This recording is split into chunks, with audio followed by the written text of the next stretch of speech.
ଖୋର୍ଦ୍ଧାରେ ମାଟିରେ ମିଶିଲା 130 ଦୋକାନ।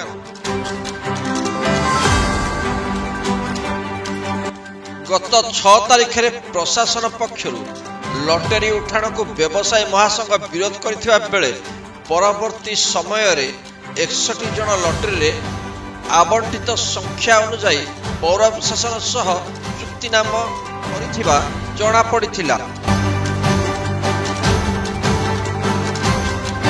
ଏପରିକି ଅନ୍ୟମାନଙ୍କୁ ଆଗାମୀ ସପ୍ତାହ ମଧ୍ୟରେ ପୌର କାର୍ଯ୍ୟାଳୟ ଠାରୁ ଆବଣ୍ଟିତ ନମ୍ବର ସଂଗ୍ରହ ପାଇଁ ନୋଟିସ କରାଯାଇଥିଲା।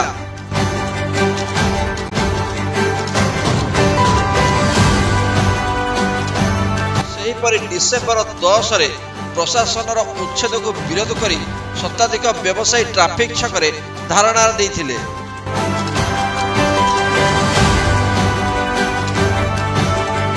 ପରେ ପ୍ରଶାସନ ପକ୍ଷରୁ 15 ତାରିଖ ପର୍ଯ୍ୟନ୍ତ ଉଚ୍ଛେଦକୁ ସ୍ଥଗିତ କରାଯାଇଥିବା ବେଳେ ପରବର୍ତ୍ତୀ ସମୟରେ ଖୋର୍ଦ୍ଧା ମହୋତ୍ସବ ଚାଲିଥିବାରୁ ସାମୟିକ ଭାବେ ବନ୍ଦ କରାଯାଇଥିଲା।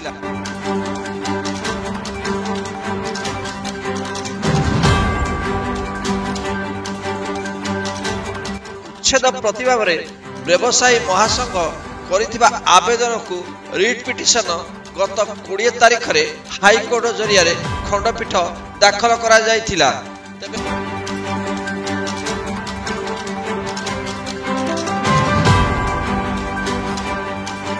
ବ୍ୟକ୍ତିଗତ ତଥା ପୃଥକ ଭାବେ ବ୍ୟବସାୟୀମାନଙ୍କର ଆବେଦନ ହାଇକୋର୍ଟ ଶୁଣାଣି କରି 2025 ଜାନୁଆରୀ 30 ଏବଂ ଫେବୃଆରୀ 25 ପର୍ଯ୍ୟନ୍ତ ରହିତାଦେଶ ଜାରି କରିଥିଲେ। ରବିବାର ପ୍ରାଥମିକ ପର୍ଯ୍ୟାୟରେ 66 ବେବକୁ ଉଚ୍ଛେଦ କରିବା ପାଇଁ ପ୍ରଶାସନ ପକ୍ଷରୁ ସ୍ଥିର କରାଯାଇଥିଲା। ତେବେ ହାଇକୋର୍ଟଙ୍କ ରହିତାଦେଶ ଥିବା କ୍ୟାବିନଗୁଡ଼ିକୁ ବାଦ ଦେଇ ପ୍ରାଥମିକ ପର୍ଯ୍ୟାୟରେ 80କୁ ଊର୍ଦ୍ଧ୍ୱ ବ୍ୟବସାୟୀଙ୍କ ଦୋକାନ ଉଠାଯାଇଥିଲା।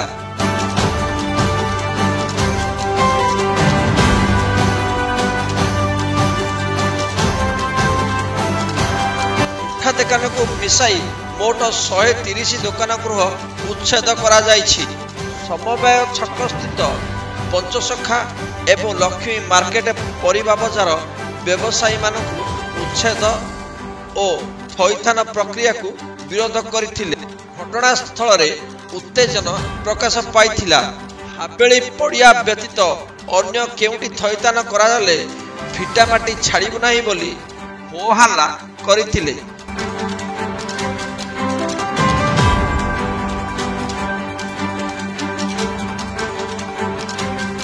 ଜଣେ ବ୍ୟବସାୟୀ ପେଟ୍ରୋଲ ଢାଳି ହୋଇ ଆତ୍ମାହୁତି ଓ ଅନ୍ୟ ଜଣେ ବେକରେ ଛୁରୀ ଲଗାଇ ଆତ୍ମହତ୍ୟା କରିବାକୁ ଚେତାବନୀ ଦେଇଥିଲେ।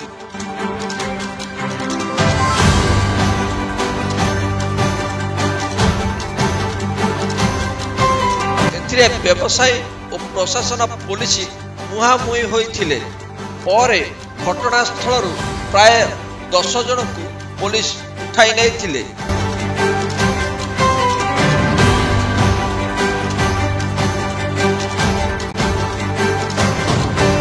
ପରେ ଉକ୍ତ ପରିବା ବଜାର ଉଚ୍ଛେଦ ଆରମ୍ଭ ହୋଇଥିଲା। ପରିବା ପାଇଁ ଗହଳି ଲାଗୁଥିବା ବେଳେ ବଜାର ମାଟିରେ ମିଶା ଯାଇଥିଲା।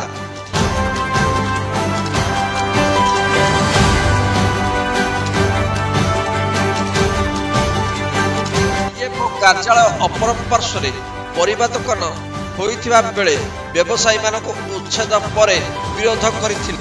ଦୋକାନ ଭିତରୁ ପୋଲିସ ବ୍ୟବସାୟୀଙ୍କୁ ବାହାର କରି ଉଚ୍ଛେଦ କରିଥିଲେ। ଫଳରେ ଦୋକାନ ଭିତରେ ପରିବା ନଷ୍ଟ ହୋଇଯାଇଥିଲା।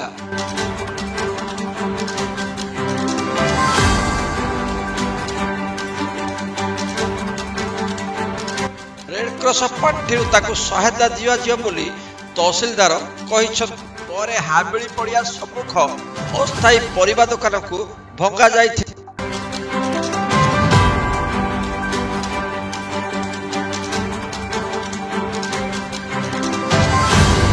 ଛକରେ ଏକ ପରିବା ଦୋକାନକୁ ଉଚ୍ଛେଦ ବେଳେ ଭୁଲ କ୍ରମରେ ନିକଟରେ ହାଇକୋର୍ଟ ରହିତାଦେଶ ଜାରି କରିଥିବା ଦୋକାନ ଭାଙ୍ଗିବାକୁ ଖବର ନେଇ ବିରୋଧ କରାଯାଇଥିଲା।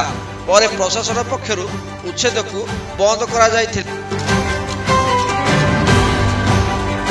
ପରେ ଉଚ୍ଛେଦ ପରେ ବ୍ୟବସାୟୀମାନେ ରହିଯାଇଥିବା ସାମଗ୍ରୀ ବାହାର କରିବା ସହ କାନ୍ଦୁଥିବାର ଦେଖିବାକୁ ମିଳିଥିଲା।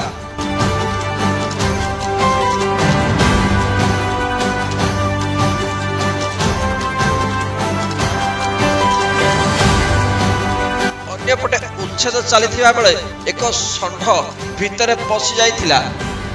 ପ୍ରଶାସନ ପକ୍ଷରୁ ରବିବାର ସକାଳ 7ଟାରେ ମାରୱାଡିପଟି ପୁରୁଣା ଆହ୍ଲାବାଦ ବ୍ୟାଙ୍କ ଛକରୁ ଉଚ୍ଛେଦ ପ୍ରକ୍ରିୟା ଆରମ୍ଭ ହୋଇଥିଲା। ସେଠାରେ ଥିବା 34ଟି କ୍ୟାବିନ ନିମିଷକ ମଧ୍ୟରେ ମାଟିରେ ମିଶି ଯାଇଥିଲା। ଟ୍ରାଫିକ ଛକ ଠାରୁ ସମବାୟ ଛକ, ଥାନା ଏବଂ ଡାକଘର ପାର୍ଶ୍ୱରେ ଥିବା 40ଟିରୁ ଉର୍ଦ୍ଧ୍ୱ ଦୋକାନ ଉପରେ ହାଇକୋର୍ଟଙ୍କ ରହିତାଦେଶ ଥିବାରୁ ପ୍ରଶାସନ ପକ୍ଷରୁ କୌଣସି ପଦକ୍ଷେପ ନିଆଯାଇନଥିଲା।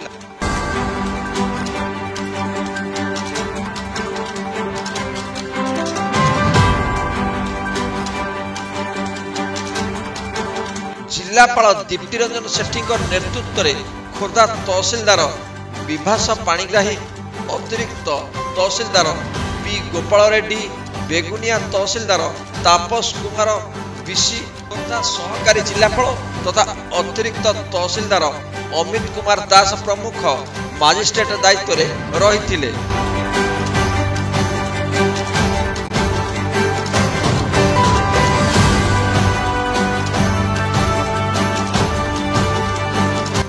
ଦୃଷ୍ଟିରୁ ଅତିରିକ୍ତ ଏସ୍ପି ଶାନ୍ତନୁ ମହାନ୍ତିଙ୍କ ନେତୃତ୍ୱରେ ଜଣେ ଡିଏସ୍ପି, 13 ଜଣ ଆଇଆଇସି, ଏଫ୍ଆଇସି ଏବଂ ଏଏସ୍ଆଇସିଙ୍କ ସମେତ 6 ପ୍ଲାଟୁନ ପୋଲିସ ଫୋର୍ସ ମୁତୟନ କରାଯାଇଥିଲା।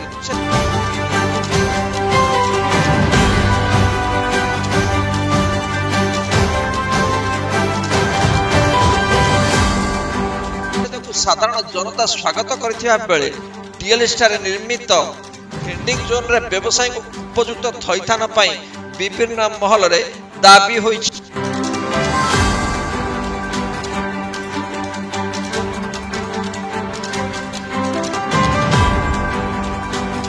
ଖୋର୍ଦ୍ଧାରୁ ମନୋରଞ୍ଜନ ପରିଡ଼ାଙ୍କ ରିପୋର୍ଟ, ଆନ୍ଦୋଳନ ଓଡ଼ିଶା।